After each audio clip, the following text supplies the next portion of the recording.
చేస్తూనే ఉండాలి. మేము గవర్నమెంట్ కొంచెం హెల్ప్ చేస్తే ఎడ్యుకేషన్ ప్రకారం లేకుంటే మన ఏదో హెల్త్ ప్రాబ్లం ఉంటే ఏదైనా సపోర్ట్ చేస్తే.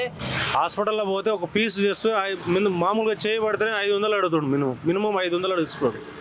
అప్పుడు దాకా మేము 500 కట్టాలంటే పొద్దుగాల నుంచి సాయంత్రం దాకా కష్టపడితే 500 వస్తలేదు మాకు. జీవితం ఇది.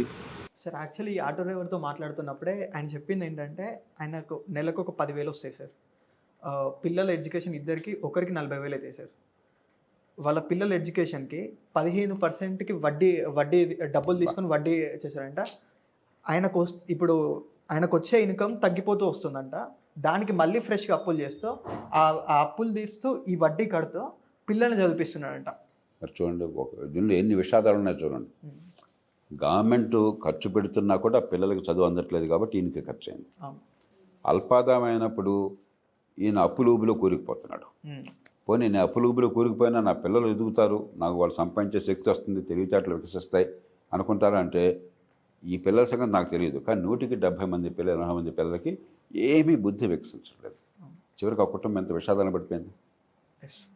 చివరికి కాలక్రమేణా ఏమనుకుంటారు, నా పిల్లలు ఈ స్కూళ్ళకి వెళ్ళి డబ్బులు ఖర్చు పెట్టే కంటే చిన్నప్పటి నుంచి నాతో పనిచేసి పూర్వకాలంలాగా రోజు కొంత సంపాదిస్తే మేలనే పరిస్థితికి వస్తారు. వెంటనే మనం పెద్ద ఉద్యమాన్ని మొదలెడతాం. బాల కార్మికులు చెప్పని బాల కార్మికులు వస్తుంది ప్రభుత్వ వైఫల్యం వల్ల, విద్య వైఫల్యం వల్ల. పిల్లలు చదువుకోవద్దని తల్లిదండ్రులు అనుకోరు, కానీ స్కూల్కి వెళ్తున్నా డబ్బులు ఖర్చు పెడుతున్నా చదివేమో అబ్బట్టదు అనుకుంటే ఎందుకు ఆ స్కూల్ వేస్ట్ డబ్బులు ఖర్చు పెట్టడం బయట పెడతారు. అందుకని దీనిలో ఎన్ని విషాదాలు దాగున్నాయో చూడండి. ప్రభుత్వం ఖర్చు వేస్ట్ కావటం, మన పన్నుల డబ్బు వాళ్ళు ఖర్చు అయ్యి అప్పులు కూరుకుపోవటం, ఆ పిల్లలకి విద్య అందకపోవటం, కొంతకాలం పోయాక తల్లిదండ్రులు పిల్లల స్కూల్ నుంచి బయటపడేయటం ఎందుకు అనవసరం అని చెప్పని చివరికి చిన్నతనంలోనే ఏదో పనిలోకి వెళ్ళిపోవటం. తప్పులేదు పనిలోకి వెళ్ళిపోతే, కానీ ఆ మేధస్సు వికసించుకున్న పనిలోకి వెళ్ళిపోతే నిరంతరం వాళ్ళకి తక్కువ ఆదాయంతో ఉంటారు, నిస్పృహ మిగిలిపోతుంది. తెలివితేటలు ఉన్నాయి, తెలుగు బయటపడేటువంటి చదువు రాలేదు, చివరికి అవుతుంది కసి పెరుగుతుంది, సమాజం మీద కోపం పెరుగుతుంది, సమాజంలో అశాంతి పెరిగిపోతుంది.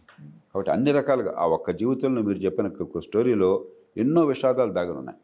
ఇది మన పత్రికలు కానీ మన రాజకీయం కానీ మన పరిపాలనంతరం కానీ ఇదంతా మనకు సంబంధం లేదనుకుంటున్నాం. వాళ్ళ బతుకులు అనుకుంటున్నాం, కాదు, ఇది మన బతుకులు. రేపొద్దున మన బతుకుల్ని శాసిస్తాయి. కాబట్టి ఇంతకంటే ముఖ్యమైన విషయం ఇంకోట్లేదు. చాలా తేలిగ్గా మార్చవచ్చు మనం కనుక మనసు పెట్టినట్లయితే.